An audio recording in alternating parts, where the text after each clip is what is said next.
मारणं मोहनं वश्यं स्तम्भन्नोच्चाटनादिकं पाठमात्रेण संसिद्ध्येत कुंजिका स्तोत्रम उत्तमम।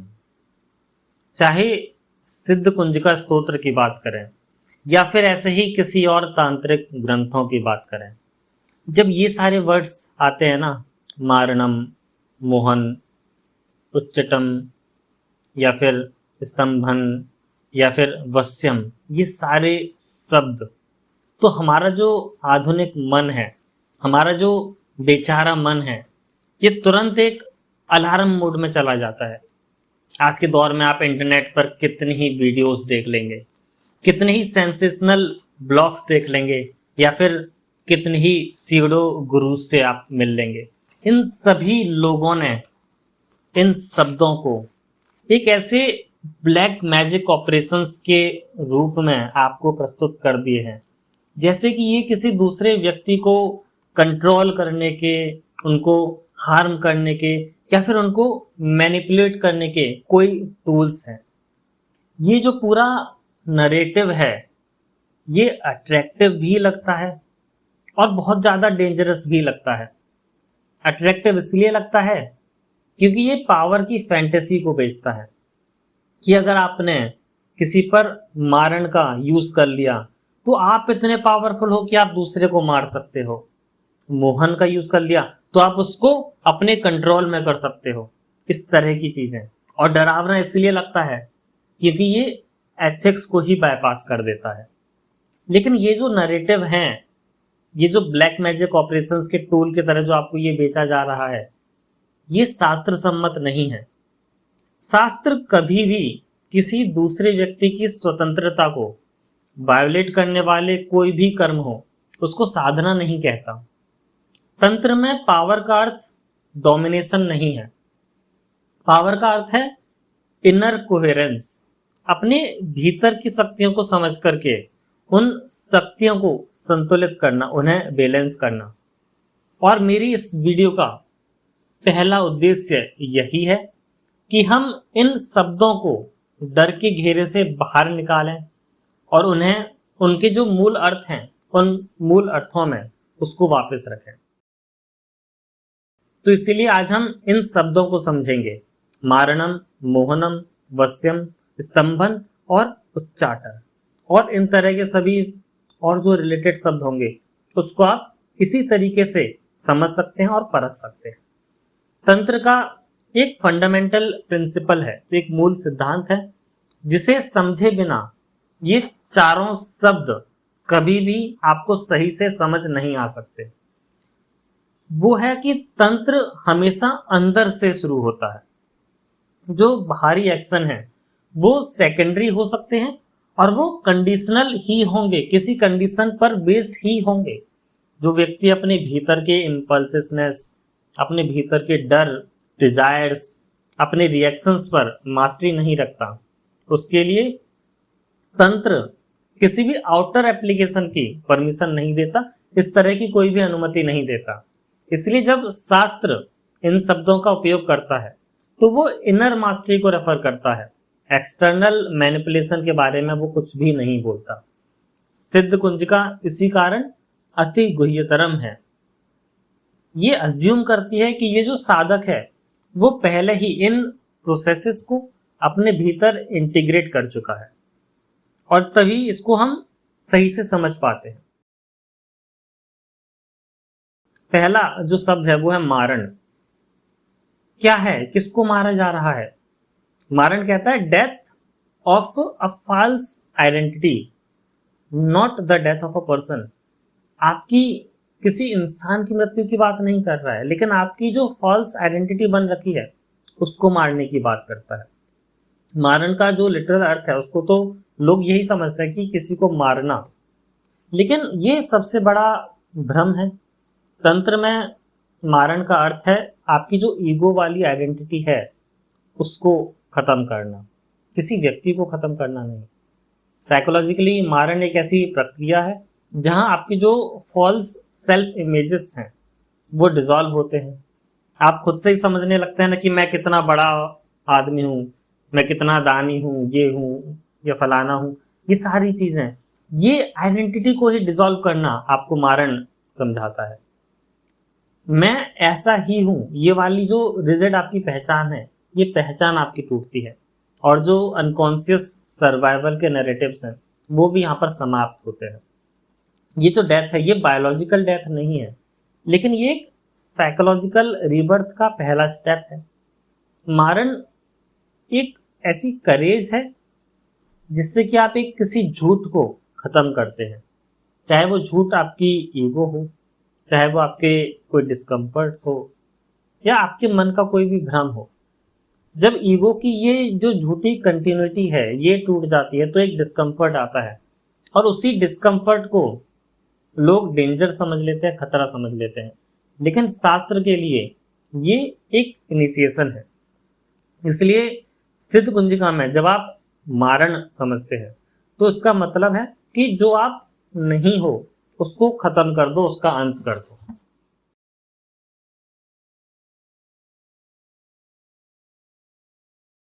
फिर वर्ड आता है मोहन, डिसोल्यूशन ऑफ इल्यूजन। किसी को हिप्नोटाइज करने की बात नहीं कर रहा है, लेकिन आपकी जो इल्यूजन्स हैं, आपके जो भ्रम हैं, उनको डिसॉल्व करने की बात कर रहा है। मॉडर्न नरेटिव्स में आप मोहन को हिप्नोसिस ही कहते हैं, अट्रैक्शन कहते हैं, या फिर एक एन्चेंटमेंट की तरह दिखाया जाता है। लेकिन शास्त्रिक तंत्रों में मोहन का जो अर्थ है वो है मोह का क्षय, यानी कि इल्यूजन का डिसॉल्व हो जाना, इल्यूजन्स को खत्म कर दिया जाना। साइकोलॉजिकली मोहन एक ऐसी अवस्था है जहां आपकी जो अनकॉन्शियस अट्रैक्शन है वो पैटर्न्स टूटने लगते हैं, जो रिपीटेड इमोशनल ट्रैप्स हैं वो आपको दिखाई देने लगते हैं, और जो आपके डिजायर्स हैं वो क्लैरिटी में बदलने लगते हैं। मोहन दूसरे को कंफ्यूज करने का नहीं, लेकिन खुद के जो भ्रम हैं उनको पहचानने का नाम है। जब इल्यूजन डिसॉल्व होता है तो जो अवेयरनेस है वो तेज हो जाती है, और वही तेज अवेयरनेस बिगिनर्स को पावरफुल लगती है, और वे उसे बाहर अप्लाई करने की कल्पना करने लगते हैं कि मैं इसको बाहर अप्लाई करूंगा तो दूसरे पर भी यही प्रभाव पड़ेगा। लेकिन ऑथेंटिक तंत्र में मोहन का डायरेक्शन हमेशा इनवर्ड रहता है, हमेशा अंदर की तरफ रहता है। क्यों? क्योंकि हमें हमारी जो अवेयरनेस है उसको तेज करना है। वश्यम, किसी को वश में करना, मास्टरी ऑफ द सेंस की बात करता है, लेकिन हम इसको क्या समझते हैं? Control over the people. वश्य को आप देखिए सबसे ज्यादा मिसयूज भी किया जाता है। इंटरनेट पर आप देखेंगे तो इसे कंट्रोल मंत्र कहा जाता है कि ये मंत्र पढ़ लो, सामने वाला आपके कंट्रोल में हो जाएगा। अपने बॉस को कंट्रोल में करना है, ये मंत्र पढ़ लो। इस तरह से इसका प्रचार किया जाता है, जैसे आप इससे किसी व्यक्ति को, किसी परिस्थिति को, या किसी परिणाम को अपने वश में कर सकते हो, अपने कंट्रोल में कर सकते हो। तंत्र में वश्य का अर्थ है इंद्रिय निग्रह, यानी कि आपकी जो सेंसेस है उस पर मास्टरी करना। वश्य एक ऐसी अवस्था है जहां जो इम्पल्सिवनेस है वो अवेयरनेस के अधीन हो जाता है, जो क्रेविंग्स हैं वो कंपल्सन नहीं रहती है, और जो रिएक्शन है वो रिस्पॉन्स में बदल जाती हैं। अब आप रिएक्ट नहीं करते, आप रिस्पॉन्ड करते हो। वश्य का मतलब है कि आप अपनी इम्पल्सिवनेस के, अपनी इम्पल्सिस के गुलाम नहीं हो। जब आपकी सेंसेस डिसिप्लिन्ड होती हैं तब जो अवेयरनेस है वो फ्री हो जाती है, और ये जो फ्रीडम है यही असली शक्ति भी है। शास्त्र कभी भी किसी दूसरे मनुष्य की, कभी किसी दूसरे इंसान की जो ऑटोनॉमी है उसको वायलेट करने को साधना नहीं कहता है। इसके बाद स्तंभन, स्टेबलाइजेशन ऑफ इनर टर्बुलेंस की बात करते हैं। स्तंभन को अक्सर आप पैरालिसिस या फिर ब्लॉकिंग के रूप में समझा जाता है, लेकिन तंत्र में स्तंभन का अर्थ है इनर टर्बुलेंस का स्थिर होना। आपके अंदर जो तूफान चल रहा है, जो तूफान चल रहा है उसको स्टेबल करना, उसको रोक लेना। एक ऐसी सिचुएशन जहां आपकी जो ओवर थिंकिंग चल रही है वो ओवर थिंकिंग यहाँ रुक जाती है, जो इमोशनल फ्लडिंग है वो शांत हो जाती है, और आपका नर्वस सिस्टम रेगुलेट हो जाता है। ये फ्रीजिंग नहीं है, ऐसा नहीं कि वो रुक जाता है, ये सेंटरिंग है, वो एक जगह पर आ जाता है। स्तंभन का अर्थ है कि अवेयरनेस अब हर इम्पल्सिस के साथ नहीं भागती, वो स्थिर रहती है, अवेयरनेस अपनी जगह पर स्थिर है। सिद्ध कुंजिका में स्तंभन आपके अंदर की जो काओस है उनको दबाने के लिए नहीं है, पर उनको ऑब्जर्व करने के लिए है। इसलिए आप इन सभी चीजों को जब आप समझते हैं, अपने अंदर समझते हैं, तो ये चीजें एक साथ काम करते हुए आपको दिखाई देती है। इन चारों को सीक्वेंस में समझना भी जरूरी है। पहले मारण हो रहा है, आपकी जो फॉल्स आइडेंटिटी है वो खत्म हो रही है। फिर मोहन हो रहा है, आपके इल्यूजन भी डिसॉल्व हो रहे हैं। फिर वश्यम हो रहा है, अब जो भी आपके सेंसेस हैं वो अलाइन हो रहे हैं। और फिर स्तंभन, आपका जो माइंड है अब वो स्टेबलाइज हो रहा है। ये सीक्वेंस इनवर्ड है, एथिकल है और इंटीग्रेटिव है। जो व्यक्ति इसे आउटवर्ड टूल समझता है वो इस सीक्वेंस को उल्टा कर देता है। पहले कंट्रोल, फिर इल्यूजन, फिर ईगो, और फिर वो कोलैप्स हो जाता है। लेकिन तंत्र ऐसे नहीं चलता है। अब हम एक बहुत इंपॉर्टेंट साइकोलॉजिकल पॉइंट की बात करते हैं। जब कोई व्यक्ति अपने भीतर अग्रेशन या उसके अंदर के डिजायर फॉर कंट्रोल या कोई अनरिजॉल्व शैडो को लेकर तंत्र को पढ़ता है, तो वो जो शैडो है वो उसे उसी तंत्र में दिखाई देती है। ये उसका एक प्रोजेक्शन है। तंत्र एक मिरर की तरह है, जो आपके भीतर है वही आपको बाहर भी दिखेगा। इसलिए अगर कोई व्यक्ति फियरफुल है तो उसे तंत्र डेंजरस लगेगा। अगर कोई पावर हंग्री है, उसे बहुत ज्यादा पावर चाहिए, पावर का भूखा है, तो उसे तंत्र मैनिपुलेशन लगेगा। लेकिन अगर कोई व्यक्ति ग्राउंडेड है तो उसे तंत्र क्लैरिटी लगेगा, कि ये समझने के बाद उसको एक क्लैरिटी मिलती जाती है। फियर बेस्ड जो प्रोपेगेंडाज हैं वो तंत्र से नहीं आ रहे हैं या किसी भी तांत्रिक टेक्स्ट से वो फियर जनरेट नहीं हो रहा है, लेकिन जो उसको पढ़ रहा है, जो रिसीवर है, उसकी साइकोलॉजी कैसी है, उससे वो फियर पैदा होता है। इसलिए आपको सबसे पहले ग्राउंडेड अवेयरनेस के साथ शुरुआत करनी है, चीजों को समझना है, फिर इन तांत्रिक टेक्स्ट को आपको समझना है। तंत्र में जो एथिक्स की बात करते हैं ये कोई ऑप्शनल लेयर नहीं है। एथिक्स तंत्र का एक बैकबोन है। ऑथेंटिक तंत्र कभी भी किसी की ऑटोनॉमी को वायलेट नहीं करेगा, कभी किसी को दिए जा रहे हार्म को जस्टिफाई नहीं करेगा और मैनिपुलेशन को ग्लोरीफाई भी नहीं करेगा। सिद्ध कुंजिका इसी कारण पब्लिक एक्सपेरिमेंटेशंस के लिए नहीं है। ये अज्यूम करती है कि जो साधक है वो इन एथिक्स को एम्बॉडीड कर चुका है, अपने अंदर उतार चुका है। इसलिए यहाँ इस शास्त्र में क्या कहा गया, अभक्ते नैव दातव्यम गोपितम रक्ष पार्वती। अभक्तों को नहीं देना है। जो इन एथिक्स को अपने अंदर उतार ही नहीं पाए हैं, उनको ये चीज अगर सिखा दी तो वो उसको गलत तरीके से ही समझेंगे, और जब दूसरों को समझाएंगे उन्हें भी गलत तरीके से समझाएंगे। इसके आप देखिए, इसका मतलब कोई एक्सक्लूजन नहीं है कि हम एक्सक्लूड कर रहे हैं। इसका मतलब है कि उन पावर्स को समझने से पहले आप उस एथिक्स को अपने अंदर उतार चुके हैं। अब सवाल ये उठता है कि अगर ये एक इनर प्रोसेस है तो शास्त्र इन्हें नाम देकर के क्यों बताते हैं। तंत्र सिंबॉलिक लैंग्वेज का उपयोग करता है, क्योंकि जो इनर प्रोसेस है वो सटल होते हैं, बहुत छोटे लेवल पर चल रहे होते हैं, बहुत सूक्ष्म लेवल पर चल रहे होते हैं। और अगर आप डायरेक्ट एक्सप्लेनेशन देते हैं वो आपकी ईगो को इन्फ्लेट कर सकते हैं। नेम्स क्या करता है, नेम्स रिकॉग्निशन देता है, इंस्ट्रक्शन नहीं देता। जब साधक अपने अंदर के प्रोसेस को देखता है तो शास्त्र उसे एक नाम देता है ताकि वो कंफ्यूज ना हो। इसलिए आप देखिए, ये जो नेम्स हैं वो एक मैप्स की तरह यूज होने चाहिए, एक वेपन की तरह इनको यूज नहीं किया जाना चाहिए। जैनजीज के जो कल्चर हैं, उनका जो पावर है, इन्फ्लुएंस है, या फिर जो कंट्रोल है, उसको ग्लैमराइज करता है ये जैनजीज का कल्चर।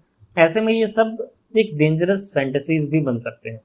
इसलिए ये वीडियो जैनजीज के लिए भी जरूरी है, ताकि आप ये समझें कि जो सच्ची पावर है वो है लेस रिएक्शन और मोर अवेयरनेस। हर चीज पर रिएक्ट करना जरूरी नहीं है, उसको अवेयरनेस के साथ उसको समझना जरूरी है।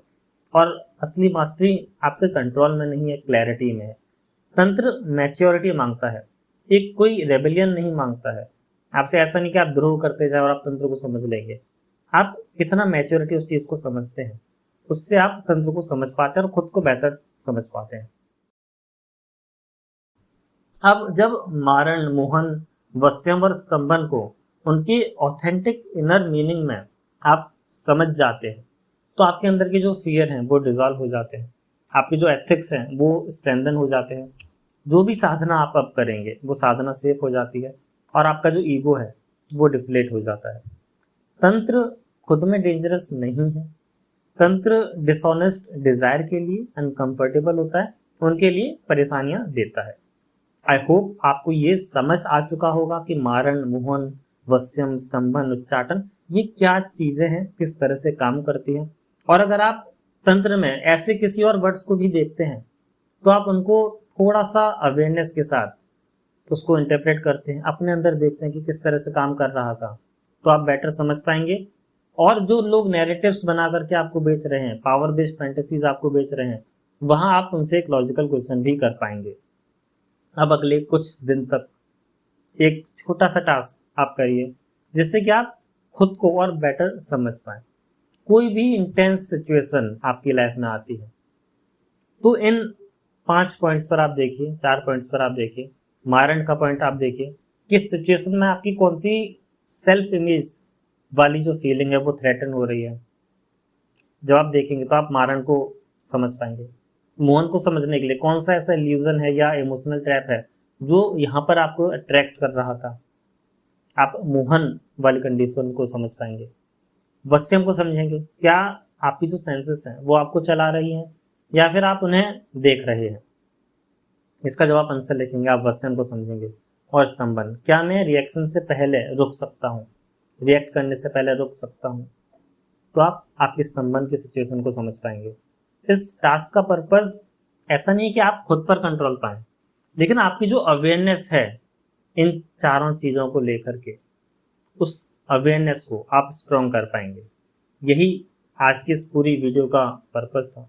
और जब ये चारों प्रोसेस एक नेचुरली मैच्योर हो जाते हैं तब सिद्ध कुंजिका जैसे जो टेक्स्ट हैं वो आपको खतरनाक नहीं लगते, वो होम कमिंग लगते हैं कि अब आप वाकई में उस तरफ आ चुके हैं जहां आपको आना चाहिए था। आज की वीडियो में इतना ही। सिद्ध कुंजिका के और भी कई सारे रहस्यों को और भी कई सारे फैक्ट्स को हम कवर करेंगे आगे की वीडियो में।